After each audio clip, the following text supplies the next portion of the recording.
Brandon Springler. He serves as a teacher, a builder, a strategist within the Chattanooga, Tennessee area worship hub, and as he is a teacher and a member of the Executive Council of Great Awakening International, where he helps develop aligned leadership, governance, and kingdom-centered community structures. With more than 15 years of experience in talent strategy, organizational development, and leadership formation, he integrates principles of psychological safety, change stewardship, and applied behavior science into ministry context. His work emphasizes restoring identity, strengthening covenant alignment, and cultivating environments where individuals, families, and communities can function in order, purpose, and collective strength. Brandon is committed to equipping leaders, supporting assemblies, and advancing frameworks that reflect wisdom, structure, accountability, and sustainable growth. His teaching and services are grounded in discipline, study, practical application, and a pursuit of truth that seeks to help people move from survival into alignment, maturity, and purposeful living. He is a husband, a father of five, and a continuous leader who builds, teaches, and serves both locally and across border networks. We want everyone in the chat to give a warm wisdom and wealth welcome for the last speaker of the conference, Brandon. Come on, put those hands together, throw some fire in the chat. All right, Brandon, the floor is yours. Thank you. Thank you. Can I be heard? You can be heard. Yes, you can. Excellent. Well, I've been able to listen to the prior two presentations, and I'm really amazed. It was hard for me to even get ready because I'm taking notes on what Toya was saying, what Jaden was saying. And I think this really does align really to both presentations and the whole conference overall. So I'm appreciative of this opportunity. Excited to talk to you all today. The topic of conversation I'm really going to get after is really around the future of work. And I'm going to come from like a high level around strategy, technology, and culture with a prioritized focus on the 2030 type of organization. And as I'm talking, I want you to consider that this could be for entrepreneurial type organizations, like organizations of 1 to 10 are upward of like 20,000 plus. I've dealt with all ranges of population, so this is applicable for everybody. So as we start to think about technology and the evolution of technology, the traditional HR model was akin to paper maps in a GPS world. So we started to see some movement, but we started to see that shift to, technology and connecting the dots where we used to have the foundation of just that paper map and navigating how you're going to move, how you're going to go. But we move into this position where it used to be stable roles, linear careers, siloed functions that were truly about command and control. That was the old way of doing work. What we're seeing today is more volatile market demands. We're seeing rapid talent deployment everywhere. We're seeing generative AI dissolving tasks across roles. We're seeing hybrid jobs. We're seeing more cross-functional type of work. So these old maps are not reflecting this new terrain that we're really navigating. And it really stuck out to me. I went to a conference in Georgia. It was a workforce development conference, actually at the University of Georgia. And one of the presenters, this was about 2 years ago, so the number is probably higher, but she said that 60% of school-age children will fill roles that do not exist today. 60% of school-age children that are getting their education will have to determine how to make a pivot and change into what skills they're going to need to really work in the workplace that they'll find themselves in. That was really eye-opening for me, and it just let me know boundaries are being moved. Technology is making some incredible things happen, which Jaden just connected on a lot of that. So let's talk about this strategic leap. So from an HR perspective, yesterday HR was about hiring to fill open headcount, processing the payroll and benefits, compliance and company policies, procedures, and just that administrative support function. Today is really about what is the talent strategy and how can you architect the future pipelines, those future capability pipelines. what type of data can we use to understand what's to come? How can we forecast properly? Getting after this human element, how can we design psychologically safe experiences for all employees or workers? And then the last part is being the strategic co-pilot to any organization or enterprise. That's where we are today. So when you look at the HR maturity spectrum, we started with a lot of noise. It was purely reactive, basically firefighting. You shift into more of an administrative function of HR where it's transactional, compliance driven, focused on forms and not necessarily the outcomes. Then you shift to functional HR, which is really the hiring, the firing, the onboard, payroll, things of that nature. That's what most people think about when they think about HR in general. But there's been a shift to a more strategic HR, and that's really aligning the people strategy to the business outcomes and really shaping those systems and the culture, not just the services. But we're now shifting to a spot where it's more like co-pilot, where HR is sitting at the seat of power as a trusted advisor at that decision table. And it's about anticipation, again, not reactionary. And then this phase that we can kind of see in the distance is where HR is driving transformation and building capability in ecosystems and enabling market agility. And so what I really want you to think about is what are the skills of the modern and future HR leader. And as we are looking at even the businesses that we run, how do we make sure that we're building our skills? I love that Jaden talked about like I can do some of these things for people, but I really like for them to be able to learn to do it for themselves. So he's teaching others to fish, and that is in alignment with what we see for the future state, upskilling. So when you think about your priorities, this is the alignment vehicle. We look at what are the initiatives that we're really looking at, right? And this can work for anything, but if you're talking about an organization, it's really about higher and learning rewards. What are we trying to achieve? What are our goals?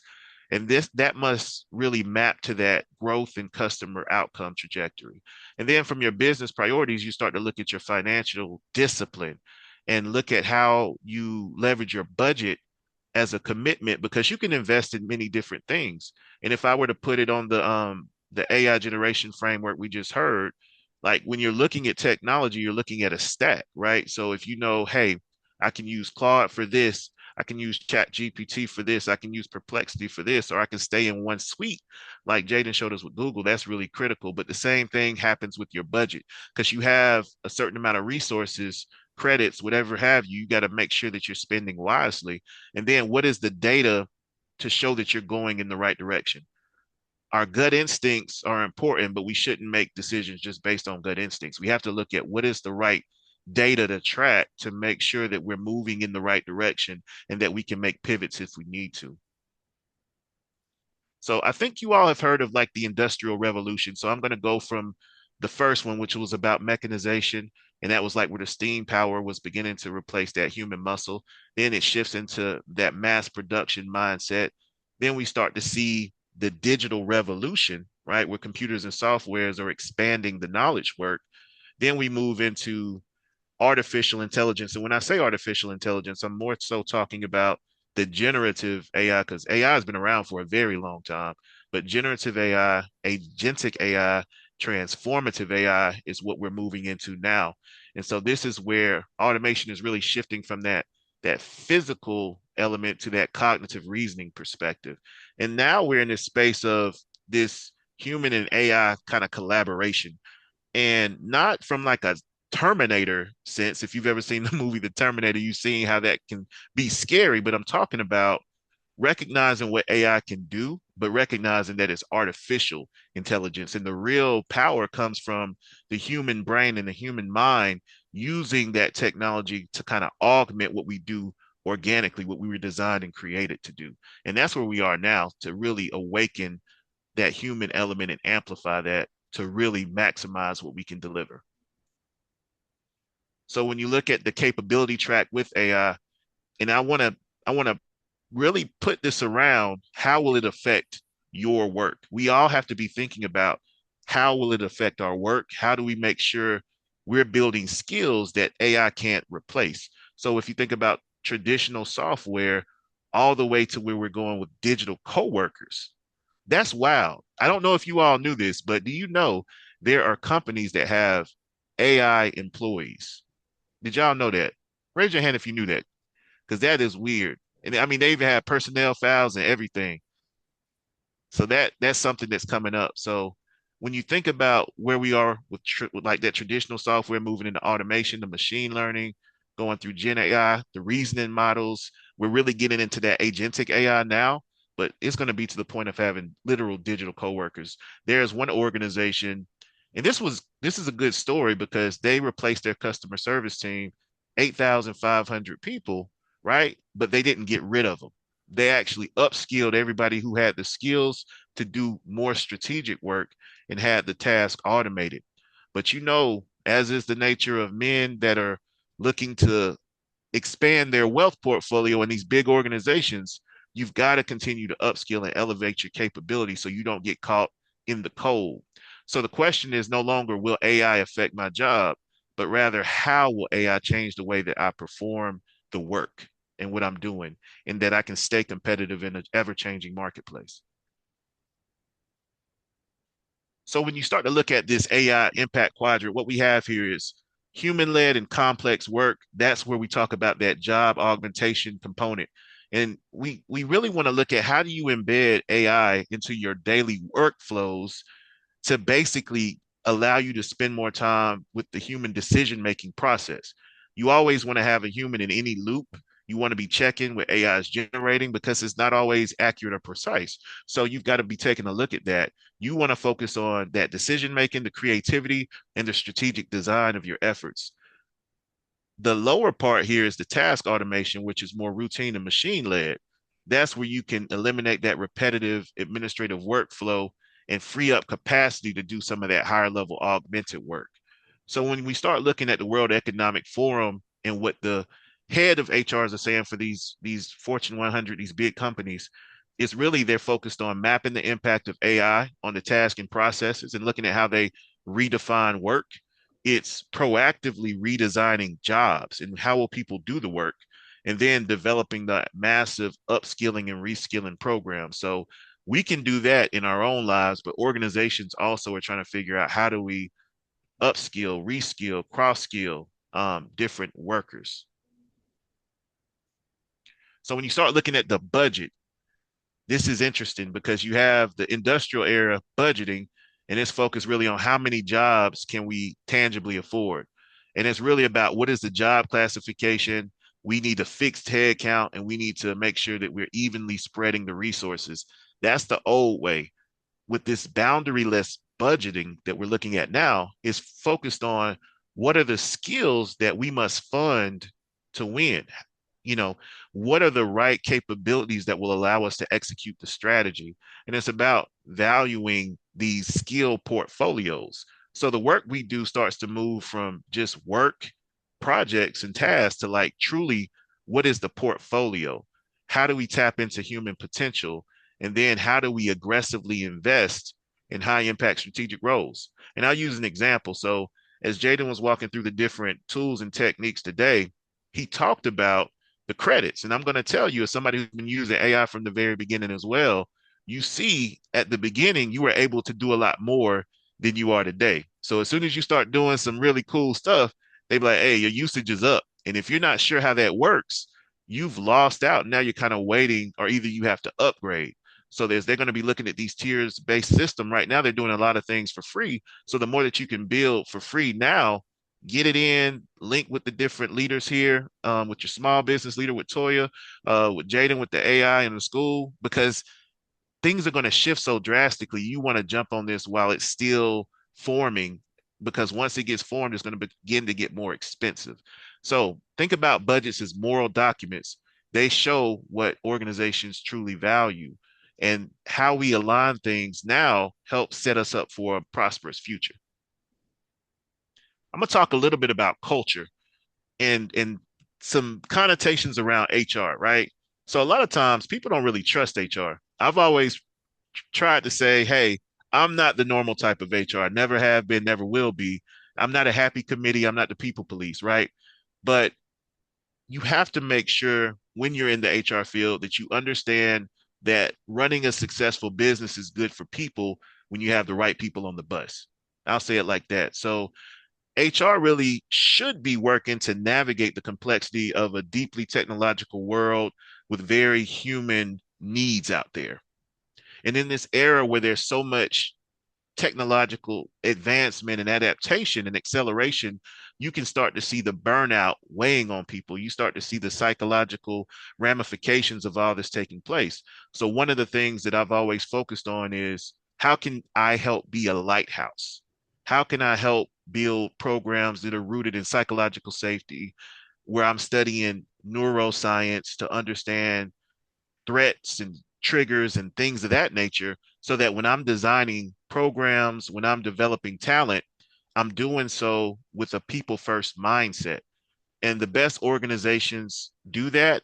We as leaders that work with others and collaborate others also have the opportunity to do that. So the goal is always to be a lighthouse.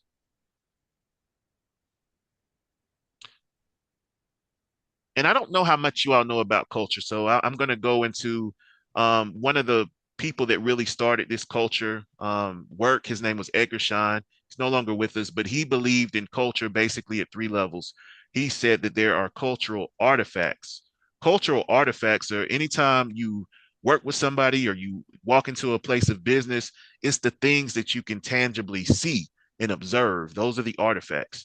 The secondary piece of this is espoused values, is what people say. And it's not like the slogans on the wall, it's like the posters, it's what people say. The most important layer, in my perspective and in my opinion, is the perceived culture, is what people believe. So it's as a result of what you see with the artifacts, what you hear people saying, and then it's basically in my mind, with all the evidence around me, what is the reality here? How do people really show up? And do they show up like they say they're showing up or not so much? So when you start to look at systemic behaviors, we start looking at operating models. And I would encourage everybody, if you're not familiar with an operating model, get familiar because it will help you set up your business. Like, how will you run your business? What's important to you? And then that's how you begin to make your decisions. Because when you're making decisions, like designing an organization, you have to look at the big picture, which is the macro view, which is based on your strategy that precedes that. So, from strategy to the big picture view to the next level view, which is kind of your choices, that's the micro view. And that's things like, what's the right structure? How many people do I need? You know, what systems and process, what information and metrics should I be looking at?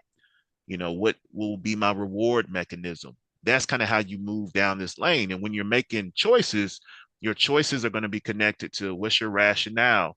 What's the trade-off for this choice? If I do this, then what happens? And then what are the consequences? And I think one thing we all as business professionals have to weigh is the consequences. Because if we understand, hey, if I do this, I might lose this amount of profitability or I might take a hit to my reputation, that will help you not make that choice. You can make a different choice, but it all has to be rooted in your operating model.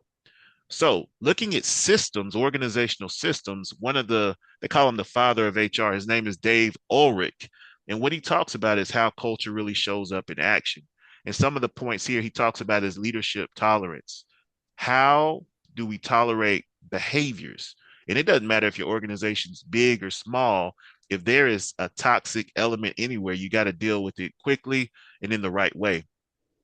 When it comes to like the HR, if you're not an HR professional, but you're responsible for HR like work, you still recognize there's liability at play.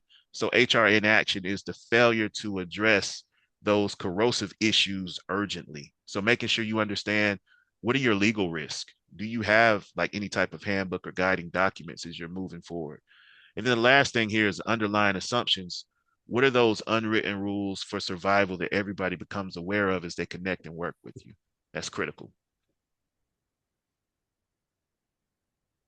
So here's a couple of red flags I wanted to walk through as we think about culture. You know, especially if you're in a bigger organization, you likely have heard some of these things before.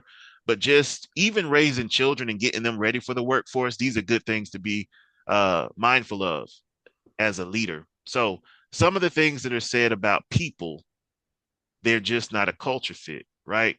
But what that really means is we can't clearly explain why they make us uncomfortable. And that's something that you really have to navigate when you're dealing with organizations that aren't quite clear in their communication. And then the question might be, what's the specific behavior that's causing a concern? And what is the actual concern there? Another thing that comes up in organizations, hey, we'll manage them out. That's what leaders say when they're not on the right framework or mindset. And what the truth is there is a difficult conversation that's likely being avoided. There's a challenge with candor. And as we get more into technology and less into human interaction, which is why human interaction is so important, we need to be able to have real, authentic conversations with each other. There's one model I like to look at. It's called the radical candor model. And it talks about you need to be willing to care personally for people while still challenging them directly. And it's a 2x2 that then equals radical candor. So that's a good thing when you're able to talk to people, but people hear that word radical and thinks that it means extreme or be a jerk. No, it's just saying you need to get to the root of the issue because you care about people. And it's almost as though as you see people, their needs are important and your needs are equally as important as you move forward. So when you think about these conversations, the question becomes, have we given out clear feedback and a real opportunity to improve with constructive feedback, not destructive feedback? When you're giving people feedback, you've got to give them feedback that they can build on, especially in this generation where you have to have high learning agility and things are always changing. So this is a big component of HR is really this culture work. Another component, we're like a family here and we expect loyalty to come into play no matter what. It may even guilt trip people when they try to set up limits because it's all about we got to get this done. We got to do everything. We got to get it done for the family, right? So that's a situation where that loyalty, you have to have some balance. Your work-life balance is critical. Um, the question here is, can people say no without guilt or consequence? People, we got to know what we need to say no to. We can't do everything, and we have to choose what we are going to spend our time on. Another thing that comes up is we work hard and we play hard. And what that generally means is exhaustion is quietly rewarded. So be careful when you start to hear things like we work hard and we play hard. That's not always a good thing. Because it might mean, hey, we're gonna work you into the gears and you're probably not gonna want to play when we get done with you. So what does sustainable performance actually look like here? That's a question you got to ask as you're navigating. All right, a few more questions. So that's just how we do things here. So if you're moving into an organization and that's what you hear from people, what they're saying really is don't ask questions, just do what we say, just comply. And then a strategic question is when did we last ask if this still makes sense? Are we really unlearning things that we don't need to do anymore and asking questions about how we should move forward given the circumstances? Another thing is people wear many hats here. Y'all might hear that in different environments. What that really is signaling is that we're understaffed and you got to be okay with it. Is this truly growth exposure or chronic understaffing? You got to ask the questions on what are the resource needs. Don't take it personally. It's just business. And that's when the emotional impact is kind of being cast aside. Can we acknowledge the impact while still explaining the decision? Like understanding as we change and we do different things, it impacts people. How do we make sure that we're acknowledging the weight of that effect on people as opposed to just moving them aside? And then this last thing is you're not a team player.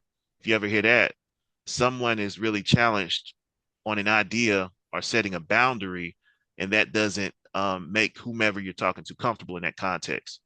So it then becomes what actually happened, and can you give me a specific example to kind of navigate this culture? So when you start to look at leadership DNA is really those unique identifying traits that define what is required of leadership. The behavioral system aligns to those daily action routines and the practices that should reflect the leadership values. And then the core beliefs are fundamental. And those are the values that shape the organizational culture. So, what HR's position is in this modern era is not to rely on a generic competency model, right? It's really about how do we document that which is not per se seen, but we know our best leaders are doing these things. Then we have to design systems that replicate it as DNA and actually reward those behaviors that are driving performance. So we all have to think about how do we build the right behaviors and habits and practices to drive the business forward. And again, this is important within a broad organizational context, or even if you're a company of 1 to 2. This is all important. So when you think about the co-pilot, I talked a little bit about the co-pilot earlier, and this is what strategic HR leaders really are asking. They're really thinking about, how do I shift thinking? How do I change mindsets? How do we expose the blind spots and reshape the business? HR leaders that are really equipped for the modern era are not HR people first. They are business leaders first that begin to build HR expertise. And I would encourage everybody on this call, build HR expertise, recognizing your entrepreneurial spirit, the skills, the experience that you have is going to take you far. But if you don't start to look at, hey, what are some of the things that are within the HR arena, that are within that analytics arena, those are going to be the things that separate you in the future. So use analytics to have foresight. Where is the business most vulnerable from a capability standpoint? And how are you building readiness ahead of that disruption hitting? Resource allocation. Where are you overspending or not optimizing your investments, especially with the processes that aren't returning value, right? And then where are you underinvesting? Looking at the culture and how you're doing things. What behaviors are you tolerating? And sometimes you got to ask yourself, what behaviors am I tolerating from myself? What is getting in my own way of bringing forth the output I know that I can get if I was more locked into the right cultural attributes or behaviors I'm trying to build? And then the last part here is system design. So think about it like this. How do we make sure that what we're doing is sustainable? What do we need to change structurally? What do we need to build, design, and be thoughtful around to make sure that's happening?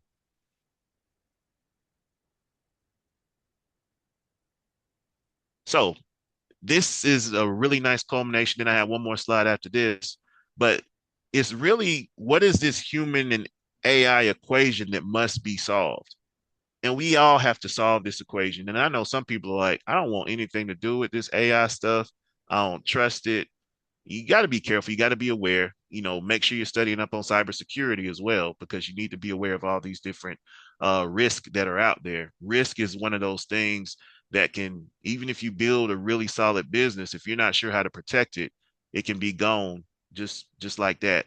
You let some client information leak, there's a hack, something of that nature.